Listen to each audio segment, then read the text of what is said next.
Aqui agora nesse vídeo você vai descobrir todos os bastidores que envolveram o desenvolvimento e as filmagens de Homem-Aranha 1 de 2002, filme que completa então nesta semana 20 anos de lançamento aqui no Brasil.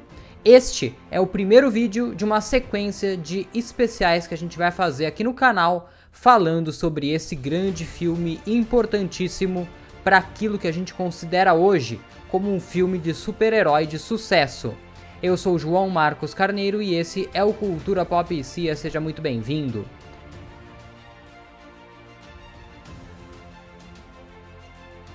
Fala galera, se tem trilogia de muito sucesso envolvendo filmes de super-heróis, essa trilogia é a do diretor Sam Raimi no comando de Homem-Aranha 1, 2 e 3, com Tobey Maguire no papel principal. Nesse mês de maio, o filme completa 20 anos do seu lançamento, completou no último dia 3 do lançamento nos Estados Unidos e nesta terça-feira, dia 17, completa 20 anos do lançamento aqui no Brasil. Por isso, entre hoje e sexta-feira, a gente vai trazer aqui em cada dia um vídeo especial falando sobre os bastidores desse filme.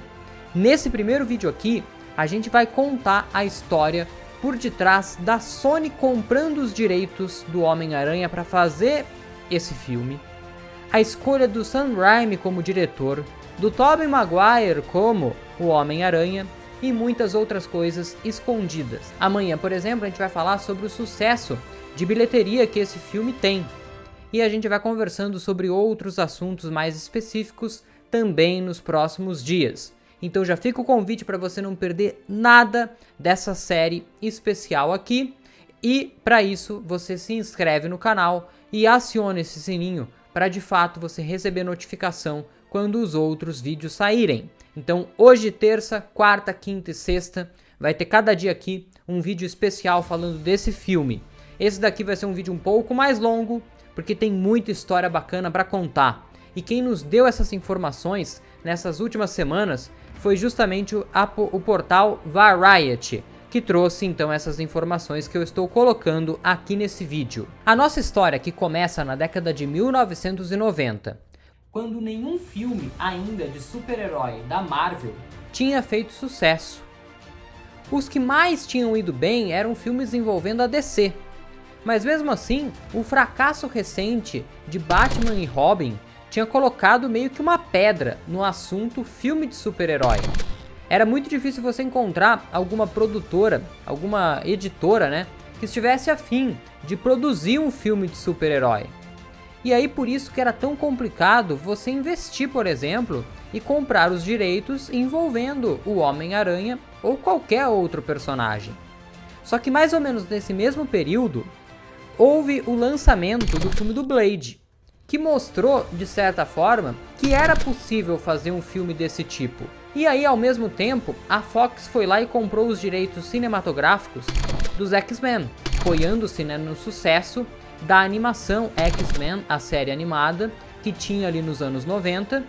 E aí a Sony foi lá e bancou 7 milhões de dólares para comprar os direitos cinematográficos do Homem-Aranha e então começar o processo de criação de um filme envolvendo o Cabeça de Teia. Nessa situação, a Marvel ficou responsável por 50% do merchandising do filme e recebeu apenas 5% dos lucros. Exatamente, apenas 5% dos lucros eram da Marvel. A gente não sabe como que essa questão acabou ficando ao longo do tempo, já que depois do primeiro filme, outros 2 filmes com o Tobey foram lançados, 2 filmes com o Andrew, e agora já na parceria Marvel Studios e Sony com o Homem-Aranha fazendo parte de todo o universo cinematográfico que a gente conhece hoje. E aí, o interessante é que quando a Sony acabou comprando os direitos cinematográficos do Homem-Aranha, junto com esses direitos, vamos dizer assim, veio um roteiro escrito no início dos anos 90 pelo James Cameron. E esse roteiro, esse script, continha 80 páginas, já trazia o Homem-Aranha como, né, o Peter Parker como Homem-Aranha, então não mostraria como ele ganhou os poderes, e teria o Electro como o vilão do filme. Só que aí a Sony mesmo assim resolveu investir e contratou um dos roteiristas mais desejados do momento, o David Coep, que era o responsável, né, por filmes como Jurassic Park e Missão Impossível. E o mais legal é que o roteirista, ele tinha ideias muito boas, que eram, por exemplo, de justamente mostrar como que o Peter Parker ganha os poderes, abordar o seu relacionamento com uma mulher que nos quadrinhos, né, eventualmente ele até se casa, a Mary Jane, e isso mais tarde casou muito bem com a ideia que o Sam Raimi tinha. Mas calma, a gente ainda vai chegar na escolha do Sam Raimi. Então primeiro eles escolheram o roteirista. E aí as ideias estavam batendo, tanto que a Sony via como boas ideias, como com o que o Sam Raimi veria daqui a algum tempo. Então a gente começa a observar aí que esse casamento funcionaria muito bem, e de fato funcionou em tela, como a gente observa depois, já tendo assistido o filme 20 anos depois. E uma outra coisa, o importante era que no final não ficava tudo bem. No final, o casal não terminava junto. O quê? E aí agora sim vem a parte do diretor. Roteirista escolhido, vamos atrás do diretor. E aí há uma história aí por trás de que a Sony tinha 18 nomes na frente do Sam Raimi. Mas o Sam Raimi, ele queria tanto essa chance de pelo menos sentar e conversar com a Sony e mostrar qual que era a ideia dele sobre o personagem, que ele mandou o seu empresário dizer: não tem problema, se tem 18 na minha frente, pode falar que eu sou o número 19. Guerreira. Humildade eu não preciso nem falar, porque transparece no meu rosto. Decidida, forte. E aí chegou o dia do Sam Raimi lá conversar. Ele sabia que ele tinha 1 hora para essa conversa e que meio que a Sony já estava decidida a não contratá-lo. Porém, a conversa com os outros diretores que eles chegaram a conversar foi tão ruim. Por exemplo, o Tim Burton chegou lá e falou assim: olha, eu sei que eu sou um cara assim da DC, dando a entender de que ele não estava muito afim do trabalho. Outros chegaram e falaram: olha, me dê apenas o dinheiro e eu me viro para fazer um grande filme. E não é isso que você quer ouvir, né? Quando você tá indo para contratar alguém. E aí o Sam Raimi chegou lá, ele falou da importância do Peter Parker, desse personagem criado pelo Stan Lee, para um jovem nerd esquecido como ele mesmo. Para Sam Raimi, Peter Parker era ele.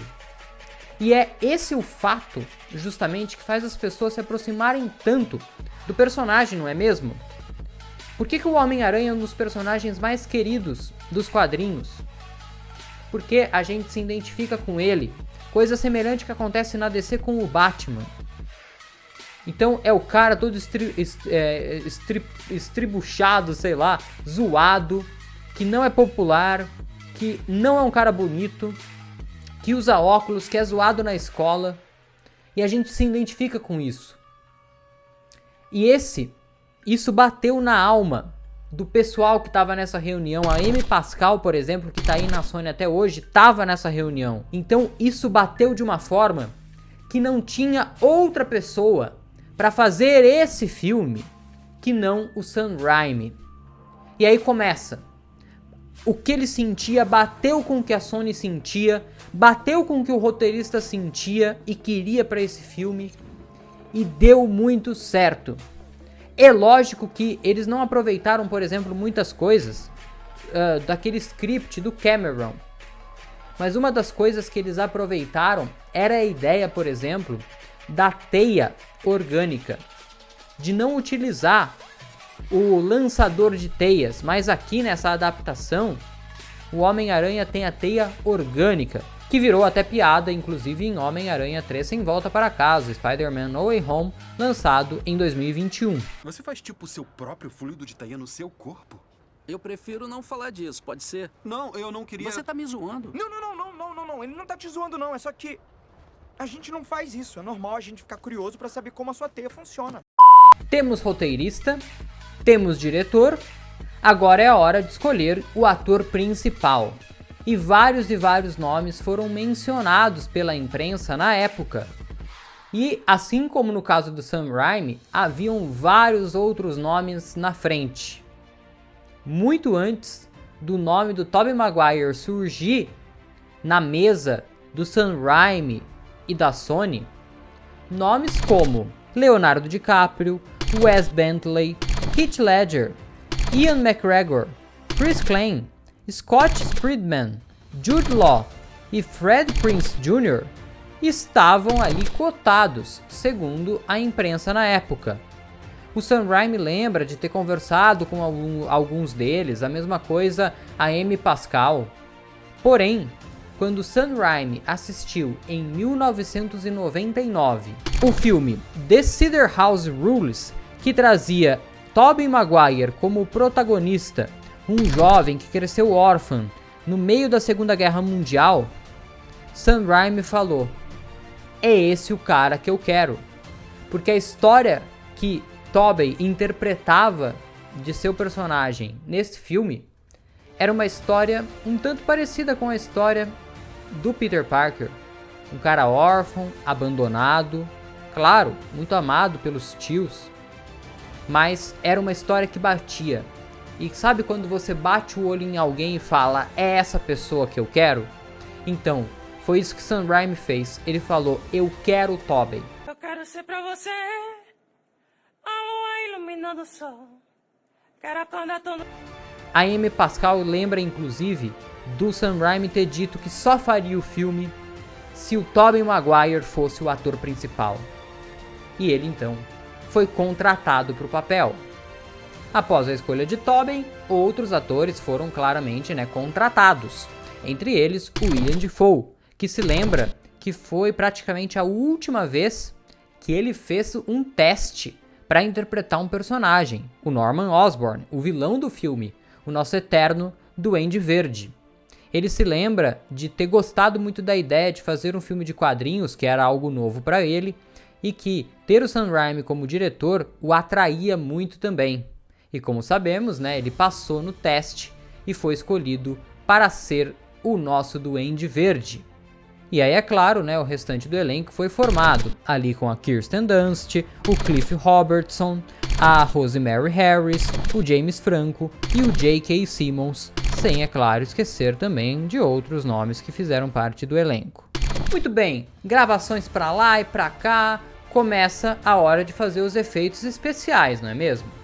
E aí, teve um momento que eles chamaram o Stan Lee para ver como que estava ficando o Homem-Aranha balançando nas teias em meio aos prédios de Nova York. E o Stan Lee não gostou. Exatamente, o Stan Lee não gostou. Só que assim, não era a cena pronta. Era uma pré-visualização. São aqueles primeiros esboços de efeitos especiais. E ainda mais se a gente for lembrar, ali início dos anos 2000, a gente não tinha os mesmos efeitos especiais que a gente tinha hoje. Então imagina a pré-visualização naquela época. Era um negócio meio complicado e o Stan Lee não gostou. Mas depois, quando ele viu o negócio pronto, os olhos dele encheram de lágrimas, conforme conta a equipe que trabalhou no filme. Stan Lee estava apaixonado pelo que tinha acabado de ver. A sua criação ali, em carne e osso, acontecendo, galera. Tá vendo? Uma pessoa pode fazer uma grande diferença. É o que eu acho.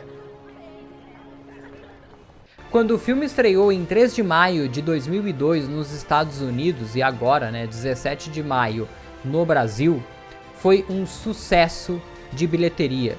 Se transformou no filme mais assistido de super-heróis de todos os tempos naquela época e, é claro, que bateu recorde de ultrapassar os 100 milhões logo no primeiro final de semana, quando fez 114,8 milhões de dólares. A gente vai falar melhor sobre esses números, sobre esses valores no vídeo de amanhã. Então já fica o convite aqui te lembrando para permanecer ligado aqui no canal com o sininho acionado para não perder quando esse vídeo sair, hein? Fica ligado aqui que amanhã promete a continuação dessa nossa história falando aqui dos números. Mas se você acha que acabou esse vídeo aqui, pode olhar a barrinha aqui embaixo porque não acabou ainda não. O William Dafoe, por exemplo, ficou assustadíssimo e animadaço com os números. Ele disse que pela primeira vez crianças vinham em sua direção e que claramente não era por outros filmes que ele tinha feito, como por exemplo Anticristo. Sam Raimi mesmo não tinha feito nenhum filme de tamanho sucesso antes. E ele mesmo tinha colocado na sua cabeça que o importante não eram os números da bilheteria, mas sim apenas a opinião popular. Por exemplo, o seu filme de terror mais assistido até o momento, que era Evil Dead, era e ainda é, né, muito elogiado como um filme de terror, mas como a gente sabe, filme de terror não dá tanta bilheteria assim, porque a galera tem um afastamento. E tá tudo bem, não é permitido para todos os públicos, né? Então tem todas essas questões.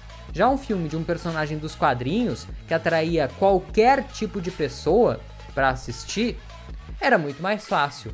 E ali Sam Raimi viu sua vida mudar, podendo fazer um filme sim de sucesso.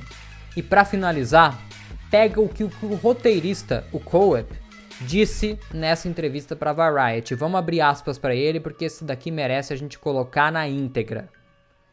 Achei emocionante ver o personagem de Tobey novamente em No Way Home. Posso ver o peso de viver em seus olhos, o que achei fascinante. Eu imagino que eles desenvolveriam uma história sobre o Homem-Aranha de 40 anos e veriam como é. Sim, eu estaria interessado em ver isso. As histórias ainda são lindamente contadas e o público os adora. O Coep, seguinte, junta você, o Sam Raimi e bora fazer o Homem-Aranha 4 com o Tobey Maguire mais velho, com 40 anos, como é que é? É claro que eu não poderia encerrar esse vídeo sem deixar aquele pedido, aquela vontade de ver esse filme acontecer. Volte aqui no canal amanhã porque vai sair esse vídeo contando sobre os números de bilheteria e sobre a importância desse filme para filmes que a gente vê hoje, como Batman, Cavaleiro das Trevas, The Batman, Vingadores e até, é claro, o próprio Spider-Man No Way Home. Aqui na tela estão aparecendo outros vídeos e a playlist completa para você ficar de olho aqui nesse nosso especial. Já tem 2 vídeos na playlist que saíram há um tempinho atrás, mas que tem a ver com esse filme Homem-Aranha 1. Um grande abraço para você, até mais, a gente se vê no próximo vídeo. Fui!